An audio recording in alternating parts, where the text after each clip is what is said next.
Kia ora te whānau. I know that not all of the heuristic videos have been posted, but I thought I would at least try to post this quick exam overview for anyone who has their exam in the next couple of days.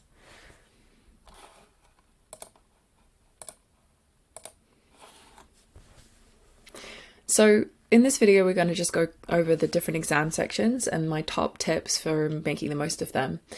To start with, you're going to have to choose your UI based on the videos that have been given to you in the exam pack. You should probably choose your UI based on what you see in the videos and what you're comfortable with. The more heuristics you can identify, the better. It's totally okay if you don't have a categoric, like a encyclopedic memory for all of the different heuristics and how they apply to the interface. Go with what you know. If you see a UI that has heaps of heuristics that you can see straight off the bat, then pick that UI. There aren't any right or wrong answers for which UI to pick. When NZQA put those videos in, and I don't know which videos they will be, but they're not thinking about which one's the right or wrong one for you to pick to study.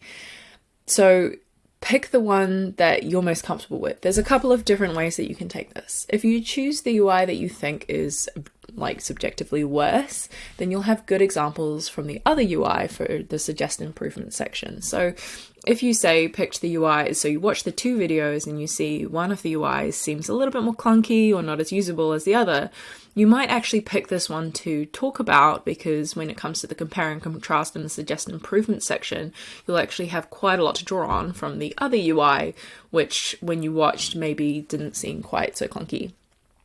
The second angle that you can take is you could obviously choose the one that you feel is the most usable, which gives you a lot to write about in the describe, identify, and evaluate sections. So next, once you've picked your UI, you're going to have to describe what it does. You don't have to talk about heuristics in this. You are literally just describing what that user interface does.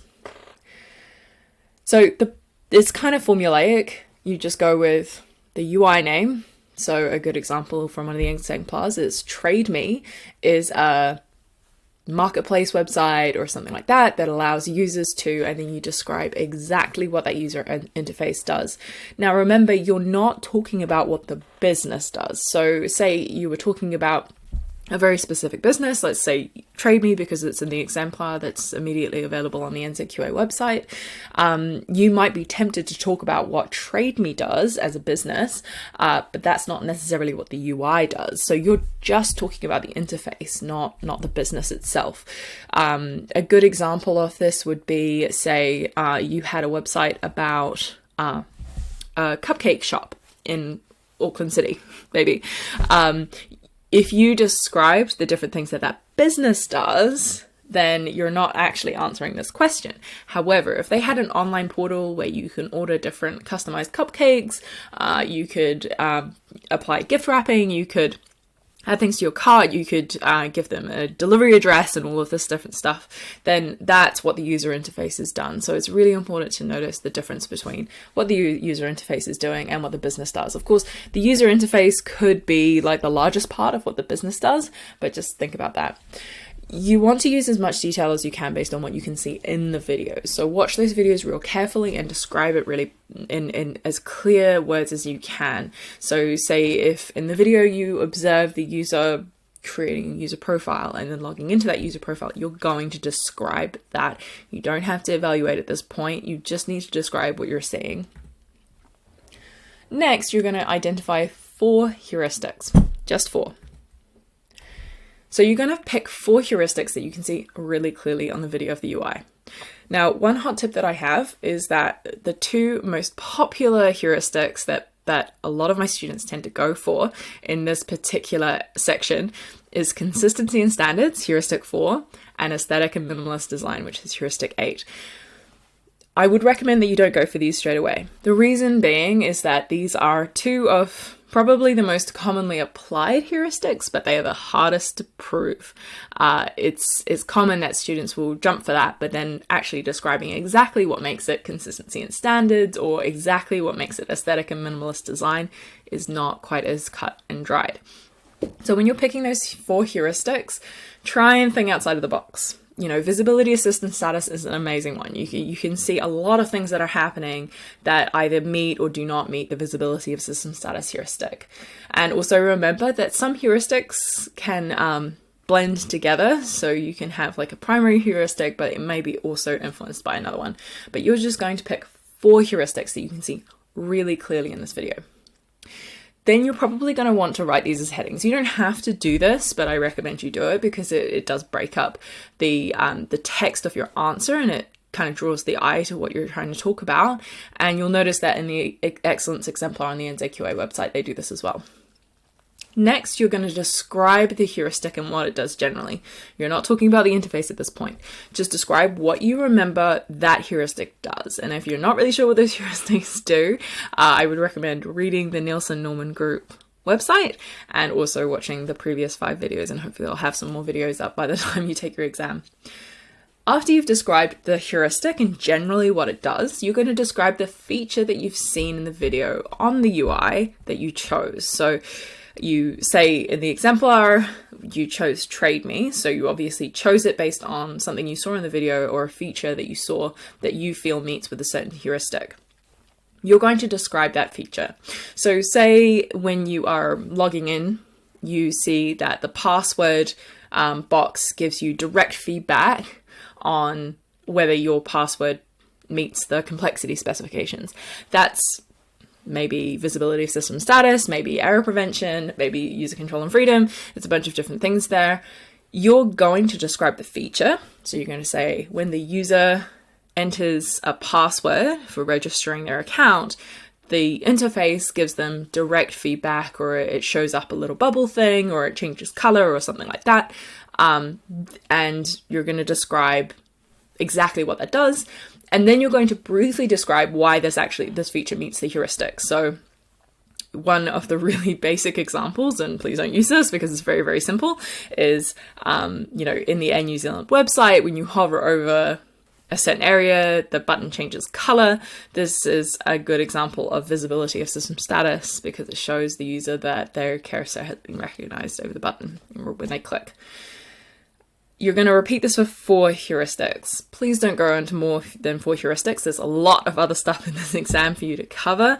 It says 4 heuristics, so just do those 4 heuristics. It's okay if you want to refer slightly to another heuristic that applies to things, but save that for the rest of it because there's more to come. So the next section is to evaluate the UI. So you've now identified 4 heuristics that you've seen at work, or 4 heuristics that apply to certain features of that UI. And now you're going to evaluate the whole UI based on how they use those heuristics. It might be those specific 4 heuristics, but it also might be others. So this next question, evaluate the effectiveness of the interface using Nielsen's heuristics. To demonstrate an in-depth understanding, evaluation of more than 4 heuristics is recommended. Illustrate your answer with screenshots from the video. This is really, really important. Screenshots, really good. If you don't yet know how to make screenshots on a Windows computer or whichever computer you're going to take the exam on, I would really recommend you check in with your teacher. The first thing to remember is that there is no bad or good without justification. They're not asking for your opinion. They're asking for you to look through the lens of the usability heuristics to evaluate an interface. So if you were in a professional environment and you were given this UI evaluation, you would not just say, I don't like it. So please don't just say, this is really bad, or this is a terrible use of blah, blah, blah. You can absolutely slam the interface, don't hold back, but you've got to back it up. If you really think that the UI that you've chosen is terrible at something or really not usable at all, that's absolutely fine, but you have to back up everything you say. So be ready to slay. You might start with the heuristics that you identified in the previous section. So when you identify the heuristics at work, it doesn't necessarily mean that it's doing them really well. It's just an example of it trying to do that heuristic. But you might have an idea, say they have, when you enter in your username and password and it's incorrect, it comes back and says your username or password was incorrect. So that's a good example of visibility of system status, or actually it's more of an example of heuristic 9, help users diagnose, recover from errors. But it's not very specific, right? It doesn't say which of the username or password is the one that's incorrect. So you can talk about that. You can say, it doesn't actually meet this very well because it doesn't give a lot of like primary feedback, or it doesn't give feedback specifically on what the user has gotten wrong. So every single time you identify a heuristic, just think about, how effective is this? Is this really being usable, or is it kind of just meeting the bare standard? And again, remember, you don't have to just make a laundry list of heuristics and then add notes to these. Features can be influenced by more than one heuristic. So a good example of this is when in one of my previous videos, in the error prevention video, I talk about Air New Zealand's feature when you're booking your flight. It's got that the calendar feature, which is error prevention. So it's got that kind of bookending where you have your start date and then you can drag it over the calendar to your end date. So that's error prevention, but it's also visibility of system status. So you can talk about more than one heuristic on a single feature, which is kind of what I think they're going for here. It's not about just listing down the 10 heuristics and talking about everything that the user interface does. It's specifically showing that you understand how all of the 10 heuristics work together to create usability. Next, you're going to compare and contrast. So you have evaluated the UI, you've evaluated whether different heuristics have done well, whether it's really usable, what parts are not very usable, and now you're going to have a look at it comparing with another one. So compare and contrast the interface in terms of Nielsen's heuristics with another interface of your choice. The second interface could be from the other screen capture video provided, because of course you're going to be provided two UIs in this video, or an interface you have studied. Now, for my students, I have told them that they don't need to go into the exam having memorized certain interfaces, and I think I stand by that. I think it's not, please don't stress yourself out. There's two different UIs there, and if you know the heuristics well enough, which is what the intent of this entire module of learning is for you to understand how to apply these heuristics, it's kind of null and void to memorize a specific user interface, because that's not a very realistic example. So don't stress if you've gone into the exam and you have no idea, you don't know any specific user interface, or you start the exam and you get this magical blank brain of every single user interface you've ever used. You can get excellence in this exam with just the examples in front of you of the two user interfaces. So think about the other UI, the one that you did not choose to examine for your entire exam, as your exhibit A. So this is if you're in a court case, this would be the first example you have to prove that something is the case. So while you may think that one UI is better than the other, each UI is going to have features that demonstrate the heuristics better than the other. So while one of your UIs might be a complete train wreck, there's probably going to be one heuristic or a couple of heuristics or a couple of features that it does better than the one that you think is the Maserati of user interfaces. So please try to look at everything from two sides. Don't just go at it this is terrible and try and prove that. Try and look at what the redeeming qualities are. All of these interfaces have designers behind them. They all have developers behind them in some way.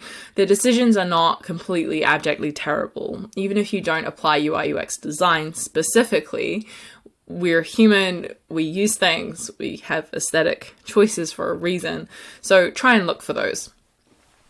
What I would recommend you do here is pick 3 or 4 specific features. So each feature could refer to multiple heuristics, but you want to kind of just narrow it down to 3 or 4 specific features. So those features could be as broad as the login workflow. So as far as, when users log into a user account, it could be if you have some kind of e-commerce site that's given to you. It could be to do with the purchase workflow. So, once you add an item to your cart and then you go through and then you give in your details and things like that.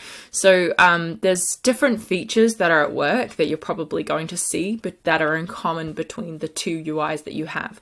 There's also search workflows and things. So just have a look out for those. And remember, you can rewatch the videos at any point in the exam. So once you've found those different features, and try to find the features that are in common, obviously, between both of the user interfaces, you're going to evaluate, you're going to compare and contrast between the two of them. So, for the first feature, you might say that the UI that you originally chose does it better because this reason. And then the second feature that you choose, perhaps the Exhibit A UI, does it better because of this specific thing. And remember to be real specific about the things that you see on the screen. So the way that the feature behaves and why you think that meets the heuristic better than the other. And so the last part of the exam is suggest improvements. So you've probably already thought about this. I know that for many of my students, they actually jumped straight for suggesting improvements and compare and contrast when actually they could have been just describing or identifying or evaluate. The first thing you want to do is pick the features of the UI that you chose that did not meet the corresponding heuristic very well. So if you chose something that you felt demonstrated a certain heuristic, like visibility of system status or user control and freedom, but it didn't actually do that very well, then that's a great way to start. And you probably would have referred to these specific features in the evaluate section. So have a look over that evaluate section for ideas if you're stuck. And then when you're suggesting improvements, be really specific in how this feature specifically could be improved. So using examples from compare and contrast is a good idea. So from the other UI. So if you've seen something really specific in that other UI that was done really well, that's the best place for you to start with suggesting improvements, right? If you've seen the consistency in standards video, you'll see that I compare Neon, Netflix, and Disney Plus. Now, you would have seen that all of those interfaces have very, very similar behaviors. There's lots of things going on there. And the reason is because whoever started first, maybe it was Netflix, maybe it was Disney Plus, maybe it was Neon, they would have seen what was done really well on the other interface, and then they would have used that improvement. So if it ain't broke, don't fix it. And if you can see it works really well, then absolutely suggest that as an improvement. Okay, so how to exam. You're probably, I can imagine you're feeling a bit of anxiety, and so hopefully this is going to break that down and help you feel a little bit more in control. The first thing you're going to want to do is watch the videos. Just as it's really important to read through the entire exam paper, the videos that you're given are really important. Watch both of them end to end before you do anything. You have a lot more time than you think in this exam. You've got plenty of time to watch those videos. But the biggest thing is also make sure that you're ready with some note paper. So you may be given, your invigilator may give you some scrap paper, or you might have your Word document open and ready to go, which I recommend. So you have the exam paper ready to go, and take some notes. So watch those videos, and if you feel like you are comfortable with doing this, just watch the videos to start with. But I know that you probably are going to be fizzing, you're in your exam, your brain is going to be going overtime. So it's okay if you want to take notes in that first go as well. So watch that video, take those notes, just any of your thoughts, any of the heuristics that really stand out to you, all of these things. And if you can go and put some water in, that's great. Then the next thing you're going to do, so once you've watched those videos end to end, you might even have watched them twice, it's absolutely fine. You're going to go through that whole paper and bullet point your thoughts for each different section.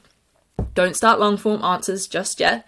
Just go and jot down those ideas, because that will help make your thoughts more coherent. And it also makes sure that you've covered all of the sections, because there's nothing worse than doing an amazing middle section, a merit level question. You filled out your evaluate section really well, and you've completely forgotten to do compare and contrast and suggest improvements, which is the excellence level questions.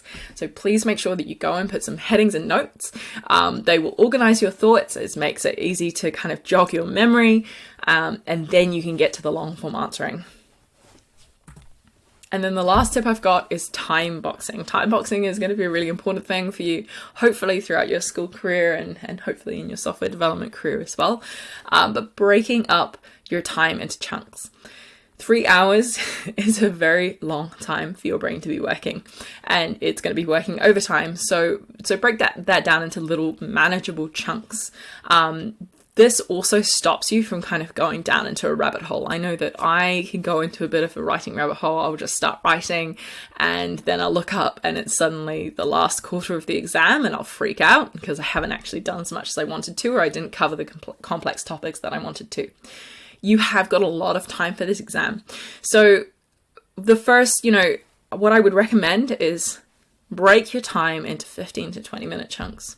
So 15 to 20 minutes for each section of the exam. And don't go over that. If you really think that you've got a lot more to say and you want to keep going, then absolutely, like maybe give it another 5 minutes.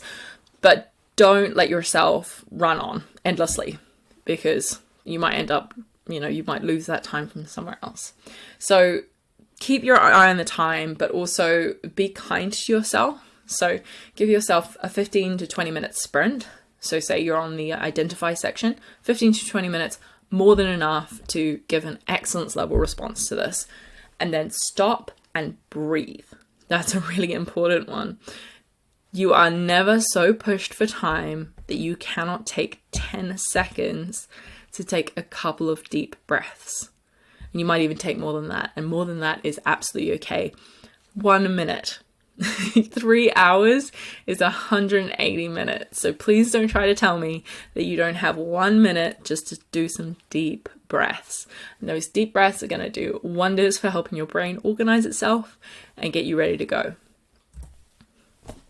So thank you so much for watching this video. I hope it has been helpful for your exam, whether it's tomorrow or the day after or whenever it is. There are going to be some videos following up, so if your exam is not just yet, please keep an eye on this channel. But in the meantime, for those who are taking their exams this week, best of luck. You are amazing. You're doing this in the middle of a global pandemic. I'm proud of you, even if I haven't met you. This is, you're doing a phenomenal job, and no matter what you get in an exam, you've learned something. And that's the point of school.